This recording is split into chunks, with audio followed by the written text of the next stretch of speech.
அன்பு நண்பர்களே, எப்படி இருக்கீங்க? இந்த ஆனி மாசம் இதுல தமிழ் மாசத்துக்கு பலன்களை பார்க்கலாம் அப்படின்றது தான் இந்த பதிவினுடைய முக்கியமான நோக்கம்.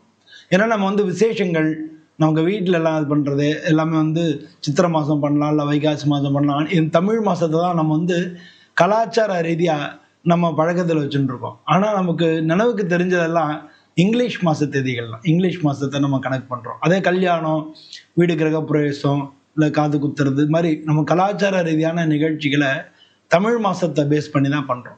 அப்ப தமிழ் மாசத்துல ஒவ்வொரு ராசிக்கும் எப்படி இருக்கு அப்படின்னு பார்க்கலான்றது தான் இந்த பதிவினுடைய நோக்கம். அதுபடி இந்த ஆனி மாசம் ரிஷபராசி அன்பர்களுக்கு எப்படி இருக்கு அப்படின்னு சொல்லி நம்ம பார்க்க போறோம். இந்த வீடியோவை கடைசி வரைக்கும் ஸ்கிப் பண்ணாம பாருங்க. இந்த ரிஷபராசி அன்பர்களுக்கு சந்திராஷ்டம நாட்கள் எப்போ எந்தெந்த நாட்கள் நல்லா இருக்கும் அப்படின்றதெல்லாம் நம்ம சொல்ல போறோம். ஸோ கடைசி வரைக்கும் ஸ்கிப் பண்ணாம பாருங்க. ஸோ இந்த ரிஷபராசி அன்பர்களை பொறுத்த வரைக்கும் இந்த ரிஷபராசி காலபுருஷத்தில் 2வது வீடாக இருக்கு. இந்த ராசிக்கு அதிபதி சுக்கிரன். இந்த ராசியில் இருக்கக்கூடிய நட்சத்திரங்கள் கிருத்திகை 1, 2, 3 பாதங்கள், ரோஹிணி நட்சத்திரம், மிருகசீர்ஷம் 1, 2 பாதங்கள், இதெல்லாம் இந்த ராசியில இருக்கு. இந்த மாச ஆரம்பத்துல உங்க ராசியிலேருந்து சூரியன் 2வது வீட்டுக்கு போறாரு. உங்க ராசிக்கு 2ஆம் இடத்துல புதன், சூரியன், குரு இவங்கெல்லாம் இருக்காங்க. உங்களுக்கு 4வது வீட்டுல செவ்வாயும் கேதுவும் இருக்காங்க. உங்களுக்கு 10வது வீட்டுல ராகு இருக்கார். உங்களுக்கு 11வது வீட்டுல லாபஸ்தானத்துல சனி பகவான் இருக்கார். உங்களுக்கு 12ல உங்க ராசியினுடைய அதிபதி சுக்கிரன் இருக்கார். பொதுவா அந்த சுக்கிரன் 12ல இருந்தாலே வசதி வாய்ப்புகள் அள்ளி தருவார் அப்படின்னு சொல்லி ஜோதிட விதி. உங்களுக்கு 12ஆம் வீட்டுல உங்க ராசிக்கும் 6ஆம் இடத்துக்கும் அதிபதி சுக்கிரன் இருக்கார். அதனால இது வரைக்கும் தடையா இருந்த காரியங்கள் எல்லாம் உங்களுக்கு இப்ப நடக்க ஆரம்பிச்சிடும். நீங்க பல விதத்துல முதலீடுகள் செய்யறதுக்கு உண்டான வாய்ப்புகள் மிக அதிகமா இருக்கு.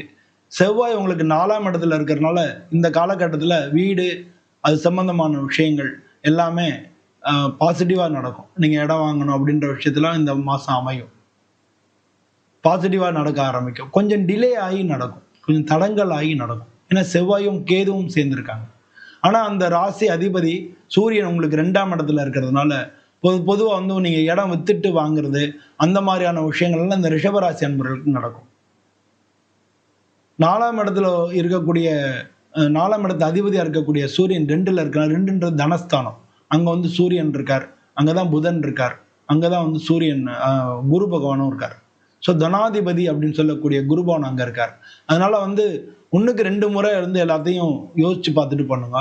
உங்களுக்கு 8ஆம் வீட்டுக்கு அதிபதியும் அவரு தான், லாபாதிபதியும் அவரு தான். அதனால உங்களுக்கு இந்த மாசத்துல கோர்ட்டு கேஸ் அது சம்பந்தமான விஷயங்கள்ல வெற்றிகள் கிடைக்கிறதுக்கு வாய்ப்புகள் மிக அதிகம்.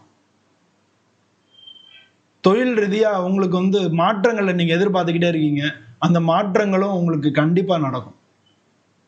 வேலை பார்க்குறவங்களுக்கெல்லாம் வேலை மாற்றங்கள், ப்ரொமோஷன்ஸு, இல்லை வேற கம்பெனி தேடிட்டு இருந்தீங்கன்னா அந்த கம்பெனி கிடைக்கிறது, இல்லாட்டினா டீம் மாற்றுறது, இல்லாட்டினா ப்ராஜெக்ட் மாறுறது, இல்லாட்டினா வேற கம்பெனி மாறுறது, இல்லாட்டினா வேற இடங்களுக்கு மாறுறது, இந்த மாதிரி மாற்றங்கள் உத்தியோக ரீதியாக நடக்கும்.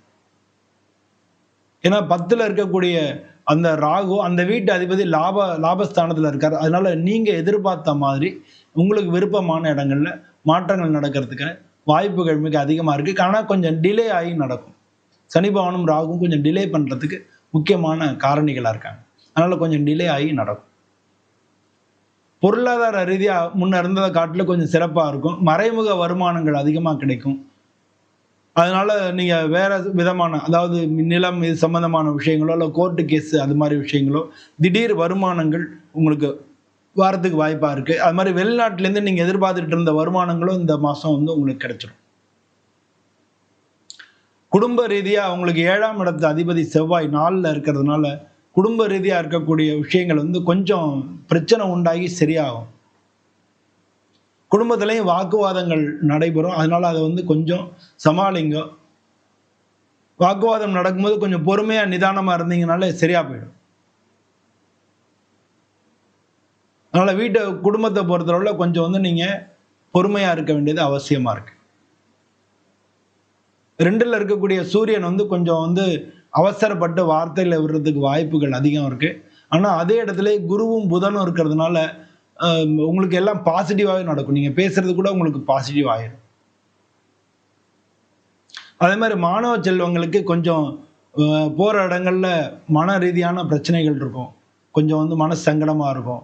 ஆனால் மாணவர்களுக்கு கொஞ்சம் வந்து இந்த ஒரு மாதம் தள்ளிட்டிங்கன்னா சரியாக இருக்கும். மன ரீதியான பிரச்சனைகள் இருக்கும், ஆனால் எல்லாமே சரியாக போயிடும், கவலைப்பட வேணாம். உங்களுடைய பார்ட்னர்ஸ், நீங்கள் பிஸ்னஸ் பண்ணிக்கிட்டு இருந்தீங்கன்னா உங்களுடைய பார்ட்னர்ஸ் ரீதியாக சும்மா சின்ன சின்ன கருத்து வேறுபாடுகள், சின்ன சின்ன முரண்பாடுகள் ஏற்படுறதுக்கான வாய்ப்புகளும் இருக்குது. ஆனால் எல்லாத்தையும் நான் ஏற்கனவே சொன்ன மாதிரி வாக்குஸ்தானத்தில் உங்களுக்கு அந்த சூரியன் இருக்கிறதுனால கொஞ்சம் பொறுமையாக நிதானமாக ஹேண்டில் பண்ணீங்கன்னா புத்திசாலித்தனமாக நீங்கள் செயல்படுவீங்க. செயல்படுறதுக்கு நிறையா வாய்ப்புகள் இருக்குது. அது மாதிரி நீங்கள் கொஞ்சம் அவசரப்படாமல் நிதானமாக மட்டும் செயல்பட்டீங்கன்னா நல்லது. நீங்கள் எதுவாக இருந்தாலும் அதில் படித்து பார்த்துட்டு கையெழுத்து போடுங்க. சந்திராஷ்டம நாட்களில் நீங்கள் எதுலேயும் கையெழுத்து போட வேணாம். அன்னைக்கு வந்து நீங்கள் அந்த காரியங்களை தள்ளி போடுறது மிக மிக நல்லது. இந்த மாதிரி நடந்துட்டீங்கனாலே பொதுவாக இந்த மாதம் உங்களுக்கு நல்ல பலன்கள் இருக்கும். ரிஷபராசி அன்பர்களுக்கு இந்த மாதத்தை பொறுத்தளவில் உடல்நிலை பொறுத்தளவில் உங்களுக்கு சுகர் கம்ப்ளைண்ட் இருக்கிறவங்க, பிபி இருக்கிறவங்க, அவங்க மாதிரி இந்த மாதிரி வந்து ரெகுலராக ஏற்கனவே இருக்கக்கூடிய அந்த உங்களுக்குள்ள நோய்கள் உங்களுக்கு தொந்தரவு கொடுக்கறதுக்கான வாய்ப்புகள் மிக அதிகமாக இருக்குது. அதை மட்டும் நீங்கள் எப்போவுமே உடம்பும் மனசும் சம்மந்தப்பட்டது, அதனால் நீங்கள் எப்போவுமே உடல் எக்ஸசைஸ் பண்ணுங்கள், தியானம், யோகா பண்ணுங்கள். அதுவே உங்களுக்கு நல்ல பலன்கள் கொடுக்கும். வேலை பார்க்குற இடத்துல கூட வேலை பார்க்குறவங்க பிரச்சனைகள் இருந்தாலும் அதெல்லாம் சமாளித்து நீங்கள் வெற்றி பெறுறதுக்கு உண்டான வாய்ப்புகள் மிக அதிகமாக இருக்குது. பொதுவாக இந்த மாதத்தை பொறுத்தவரை கொஞ்சம் ஒரு சில தடங்கல்கள் இருந்தாலும் அடுத்த மாதம் எல்லாமே சரியாக போயிடும். அதனால் கொஞ்சம் வந்து நிதானமாக அந்த காலங்களை மட்டும் தள்ளிண்டே வாங்க. மற்றபடி இந்த மாதத்தில் பொருளாதார ரீதியாக சில வெற்றிகள் கிடைக்கும். அதை வந்து நல்ல அந்த செலவினங்களை நீங்கள் ஜாக்கிரதையாக பார்த்து பண்ணுங்க. 1க்கு 2 தரம் பார்த்து பண்ணிங்கனாலும் எல்லாமே சரியாக போயிடும்.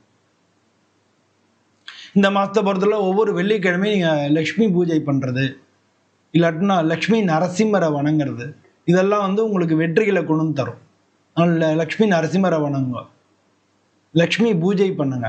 வெள்ளிக்கிழமை லக்ஷ்மி ஒரு படத்தை வாங்கி வச்சு அதுக்கு புஷ்பத்தை போட்டு நிறைய போற்றிகள் இருக்கு. ஒருவேளை அது இல்லை அப்படின்னா 2 குத்து விளக்கை ஏற்றி 5 முகமும் ஏற்றி புஷ்பத்தை போட்டு வெள்ளிக்கிழமை அன்னைக்கு அந்த விளக்கு பூஜை கூட பண்ணலாம். விளக்குக்கு நீங்கள் பூஜை பண்ணலாம், வீட்டிலேயே பண்ணலாம்.